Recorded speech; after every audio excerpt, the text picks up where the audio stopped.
আসসালামু আলাইকুম। সবাই কেমন আছেন? আশা করি সবাই ভালো আছেন। স্বাদ ও স্বাদের গল্পের সাথে আবারও আসলাম আপনাদের জন্য স্বাদ ও লাবণ্যময় রুটি দিয়ে সকালের নাস্তা খাওয়ার জন্য চিকেন দিয়ে বুটের ডাল ভুনা করলাম। সো দেখার জন্য সবাই সাথেই থাকুন। এখন দেখাবো আপনাদেরকে ফার্মের মুরগির মাংস দিয়ে একটু বুটের ডাল করে দেখাবো সকালকার নাস্তা দিয়ে খাওয়ার জন্য। তো আমি এখানে মুরগি মাংস নিচ্ছি অল্প করে, সাথে নিয়েছি বুটের ডাল। আমি মুরগি মাংস যখন ডিপ থেকে বের করে ভিজে রাখি তখন বুটের ডালটাও আমি ভিজে রাখছিলাম 2 ঘন্টার মতো। এখন চলে যাচ্ছি চুলাতে, বাকিটা চুলায় দেখাবো। তো অলরেডি আমি একটা প্যান বসায় দিচ্ছি আর একটু গরম মশলা রেখে দিচ্ছি প্যানের মধ্যে, আর দিয়ে দিচ্ছি তেল, দিয়ে দিচ্ছি আমি পেঁয়াজ কুচি। এখন পেঁয়াজটাকে একটু ভাজা ভাজা করে নেব। আর এখানে আমি আর একটা জিনিস দিচ্ছি, যে নতুন করে আপনারাও দেবেন এটা। আমি কিন্তু আগে থেকে কুচি করা রসুন সয়া সস দিয়ে একটু ভেজে রাখছিলাম, আজকে নতুনভাবে করতেছি। এটা কিন্তু খুবই ভালো লাগে, একদম অনেক কি বলবো আমি, আপনারা একবার বাসায় এটা দিয়ে করে দেখেন এভাবে, তাহলে বুঝবেন। আমি এটা দিলাম, আজকে রসুন বাটা দিচ্ছি না, আমি এই রসুনটা কুচি দিচ্ছি সয়া সসটা ভিজে নাও। একটা নতুন কিছু, এটা অনেক সুন্দর লাগে, এটাতে খেতেও ভালো লাগে। এখানে আমি শুধু আদা বাটা দিচ্ছি 1 চামচ, দিচ্ছি হলুদ পাউডার, মরিচ পাউডার।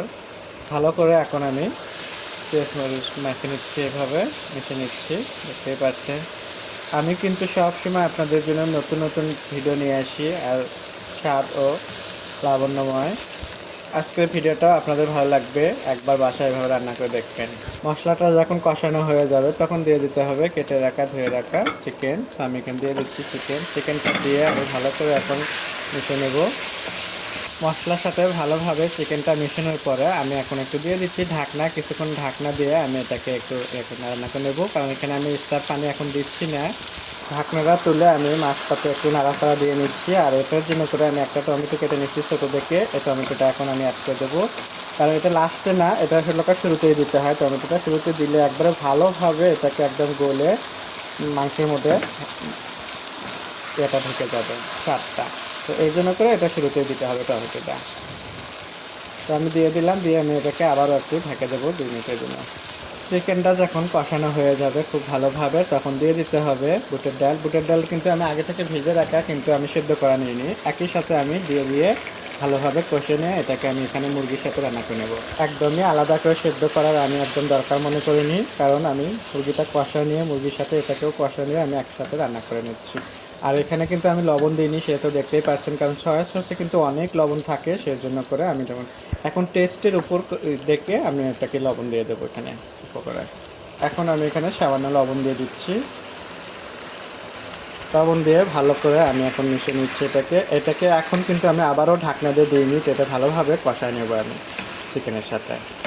এখন খুব ভালোভাবে কিন্তু আমি কষায় নিচ্ছি, দেখতে পাচ্ছেন তেলের উপর উঠে গেছে, একেবারে সুন্দরভাবে নিচ্ছি।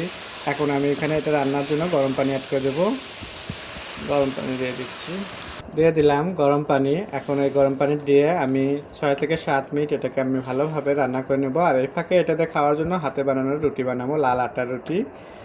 এখন আমি দিয়ে দিচ্ছি ঢাকনা। পথে আমি কিন্তু ঢাকনাটা তুলে নিয়ে একটু নাড়াচাড়া দিচ্ছি, দেখতে পাচ্ছেন এটা কিন্তু ঝোলটাও কমে আসছে, আর আমার ডালটাও কিন্তু একদম সিদ্ধ হয়ে গেছে, চিকেনটাও রান্না শেষ, আর কিছুক্ষণ রান্না হবে। তো নামানোর আগ দিয়ে আমি এখানে একটু ভাজা জিরে গুঁড়ো ধনে গুঁড়ো অ্যাড করে দেবো, ভাজা জিরে গুঁড়ো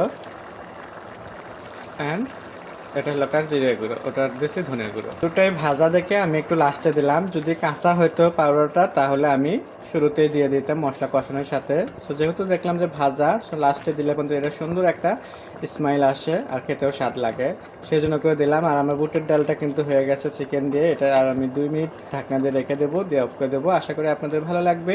আপনাদের যদি ভালো লেগে থাকে বাসায় একবার হলেও আপনারা এভাবে বুটের ডাল রান্না করবেন চিকেন দিয়ে।